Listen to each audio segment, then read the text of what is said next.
Oh, que je suis vilaine, j'ai fait du bruit. Calmez-vous, ce n'est qu'un film après tout. J'ai pas l'intention de partir d'ici. Bienvenue sur Watch Mojo français. Aujourd'hui, nous faisons le décompte du top 10 des meilleurs thrillers psychologiques. Nous publions de nouvelles vidéos chaque jour, alors abonnez-vous pour être au courant des nouveautés excitantes. Pour cette liste, nous passons en revue les films au suspense insoutenable parmi les thrillers psychologiques. On va tenter de s'éloigner des films d'horreur psychologiques tels que Rosemary's Baby, qui méritent leur propre liste. Qu'est-ce que vous lui avez fait? Comment se fait-il qu'il ait ces yeux-là? Étant donné qu'on va expliquer en détail ce qui rend ces films dérangeants, une alerte spoiler est probablement de mise.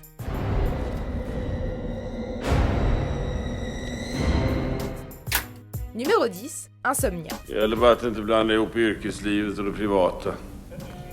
Bien que la plupart des fans connaissent surtout le remake de Christopher Nolan sorti en 2002, c'est à l'origine un réalisateur norvégien qui a fait ce thriller psychologique en 1997. Lover tyckte om Tanja. Andra av er kanske avskydde henne. Men ingen av er kommer att se henne igen. Dans le film, un policier suédois, joué par Stellan Skarsgård, se rend dans une ville norvégienne où les journées durent 24 heures, à la recherche d'un tueur qui semble toujours le devancer. Sjelden vært borti mer utspekulert drapsmann. Planla alt i detalj. Vasket til og med håret hennes.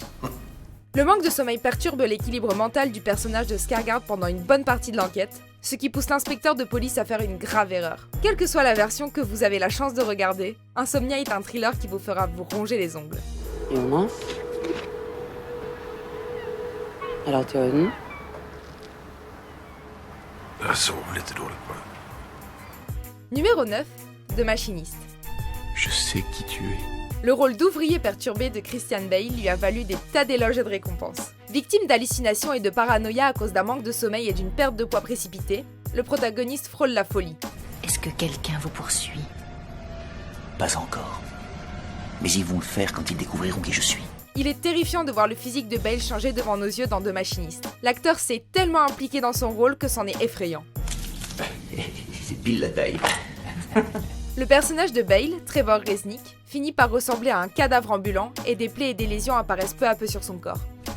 Ça va? J'ai pas l'air d'aller. Si t'étais plus maigre, tu pourrais pas vivre. Le héros de The Machinist a beau ignorer s'il dort ou non, le public, lui, est certain d'être mal à l'aise devant ce film étrange. Tu sais tellement peu de choses de moi. Et si jamais je me transformais en loup-garou tout d'un coup? Numéro 8, L'échelle de Jacob. Oh, c'est impossible. Le deuil, le stress post-traumatique et les troubles dissociatifs affectent le héros dérangé du film perturbant d'Adrian Lyne. Il est interprété par Tom Robbins avec une conviction tragique. C'est arrivé comment? On sait pas trop, c'était une explosion. Jacob semble souffrir d'un trouble dissociatif de l'identité à cause de la mort de son enfant, ainsi que son engagement dans la guerre du Vietnam. Tout au long du film, il se demande ce qui est réel et ce qui ne l'est pas, tandis que son équilibre mental se détériore petit à petit. Continuez à rêver. Une œuvre qui demeure effrayante encore aujourd'hui et qui donne matière à réflexion. Fais-moi sortir d'ici. Numéro 7, Funny Games. Il a envie de jouer?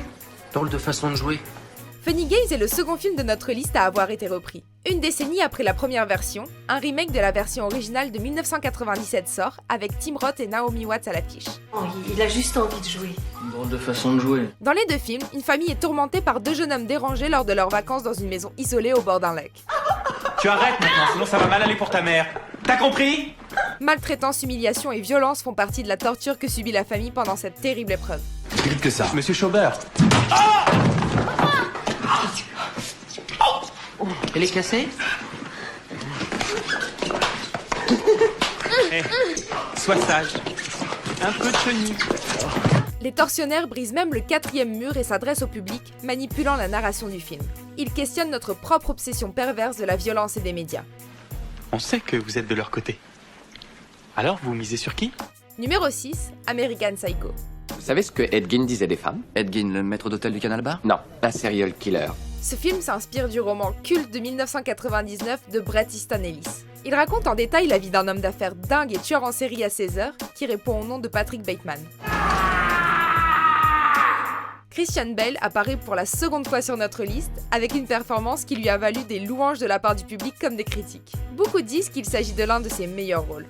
Je vais te saigner comme une grosse truite et boire ton sang de pute. Les meurtres du film sont souvent ponctués de son amour de la musique pop des années 80. Tu aimes Huey Lewis and the News? Dans les dernières scènes, il prononce un discours tellement brutal et cinglant qu'on adore citer les répliques de cette expérience cinématographique violente et satirique. Ma douleur est constante et aiguë. Je ne souhaite un monde meilleur à personne. Numéro 5, Seven. Attends une minute là, t'as tué que des gens innocents jusqu'à maintenant. Innocent? C'est supposé être drôle? Si vous cherchez l'origine de l'amour qu'éprouve David Fincher pour le thriller psychologique, tel qu'il est exploité dans des films comme The Game et Gone Girl, n'allez pas plus loin que son chef-d'œuvre de 1995. Je voudrais parler à mon avocat, s'il vous plaît. Ce film policier au réalisme cru tourne autour de deux détectives traquant un tueur en série complètement dérangé qui se sert des 7 péchés capitaux pour assassiner ses victimes. Gourmandise, l'avarice, la paresse, la colère, l'orgueil, la luxure et l'envie. Brad Pitt et Morgan Freeman jouent leur rôle à la perfection alors que les cadavres s'empilent à cause de l'imagination débordante du psychopathe. Ah, c'est pas vrai. Ouais, c'est bien Victor. Appelez une ambulance. Paresse, luxure, orgueil. Seven n'hésite jamais à nous renvoyer à la figure les désirs les plus sombres de l'humanité et leur triste réalité. Je crois que tout cela va très mal finir. Numéro 4, Memento. Je l'ai enfin trouvé. Christopher Nolan nous retourne à nouveau le cerveau avec cette expérience à vous griller les neurones, connue sous le nom de Memento. Et la colère, t'as oublié ou tu connais? Je connais, oui. Guy Pearce incarne un homme qui souffre d'amnésie antérograde depuis le meurtre de sa femme. Non, c'est pas de l'amnésie, j'ai pas de mémoire à court terme. Je sais comment je m'appelle, qui je suis, mais je retiens plus rien suite à une blessure. Tout s'efface. Léonard, le personnage principal joué par Pearce, doit en permanence tatouer sur son corps des phrases clés de sa vie afin de résoudre cette terrible affaire, tout en essayant d'accepter ses secrets les plus intimes. Tu sais, je suis désolé de t'avoir oublié. Tu y es pour rien. J'ai donc une information à te donner. Plusieurs visionnages vous permettront de mieux comprendre ce film de Nolan et d'apprécier cette histoire sombre très satisfaisante. On a tous besoin de souvenirs pour savoir qui on est. Je suis pas différent des autres. Numéro 3, Black Swan. J'étais venue pour vous demander le rôle. L'obsession et la perfection sont deux des thèmes abordés dans le conte du réalisateur Darren Aronofsky. Dans son film, une danseuse, belle mais mentalement déséquilibrée, cherche à obtenir un rôle dans le célèbre ballet de Tchaïkovski, Le Lac des Cygnes. Ça parle d'une jeune fille qui a été transformée en cygne et qui cherche le grand amour pour se libérer. Ah, d'accord. Mais son prince tombe amoureux d'une autre et... Alors elle se suicide. Nathalie Portman est magnétique dans son interprétation de Nina Sayers, qu'on suit dans ses relations avec un professeur fougueux, une mère tyrannique et une doublure surnoise. Je m'inquiète beaucoup pour la suite. Je suis pas certaine que tu sois capable d'assurer. Entre la réalisation sublime d'Aronofsky, le casting de choix et les séquences qui nous glacent le sang, ce film est l'un des meilleurs thrillers psychologiques de notre époque. Je veux être parfaite. Numéro 2, Le silence des agneaux. Prêt, je vous prie. Plus près. Le public connaît déjà le diabolique Dr Hannibal Lecter grâce à la performance de Brian Cox en 1986 dans le chef-d'œuvre de Michael Mann, Manhunter, mais c'est l'interprétation d'Anthony Hopkins qu'ont retenu les fans. J'aimerais poursuivre cette conversation, mais j'ai un vieil ami pour le dîner. Au revoir. Le réalisateur Jonathan Demme a frappé très fort en dirigeant Le Silence des agneaux en 1991. On y suit Clarice Starling, une jeune stagiaire du FBI qui traque un tueur en série surnommé Buffalo Bill. On met de la crème sur sa peau ou on se fera encore arroser. Non. Oui, c'est sûr, visuellement, on se verra.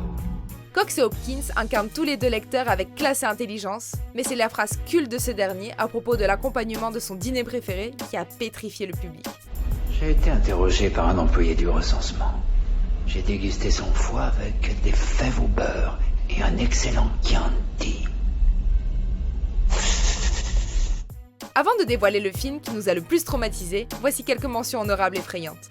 Les gens vous font passer pour fous alliés. Et toutes vos protestations ne feront que confirmer leur dire. J'ai du mal à vous suivre, je suis vraiment navré. Une fois diagnostiqué psychotique, tout ce que vous faites est déclaré faisant partie de votre délire. C'est à moi que tu parles? C'est à moi que tu parles? Alors, à qui est-ce que tu parles? T'en vois un autre que moi, ici? Je t'en supplie, non, Annie. Chut, chérie. Crois-moi. Annie. C'est pour ton bien. Non, pitié. Numéro 1. Sueur froide. Votre mère.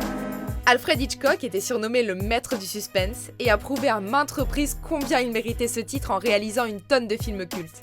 Mais avant de nous offrir Psychose et son fameux Norman Bates, il nous raconte dans ce film l'histoire de John Ferguson, alias Scotty, un détective de San Francisco terrifié par les hauteurs. On y suit aussi une femme mystérieuse qui n'est peut-être pas la personne qu'elle prétend. Pour rouler au hasard, il faut être seul. Dès qu'on est deux, on va toujours quelque part. En 2012, Sueur froide a eu l'honneur de détrôner Citizen Kane, puisqu'il a été nommé meilleur film de tous les temps par Sight and Sound, un magazine anglais très distingué. En effet, ce thriller psychologique possède à la fois des personnages profonds et assez de twists pour maintenir le suspense pendant toute l'œuvre. Pas toi. Tu étais la doublure, une sorte de contrefaçon, n'est-ce pas? Et t'es tellement... la nuque brisée. Vous êtes d'accord avec notre sélection? Jetez un coup d'œil à ces autres super vidéos de Watch Mojo français, et n'oubliez pas de vous abonner pour être au courant des nouveautés.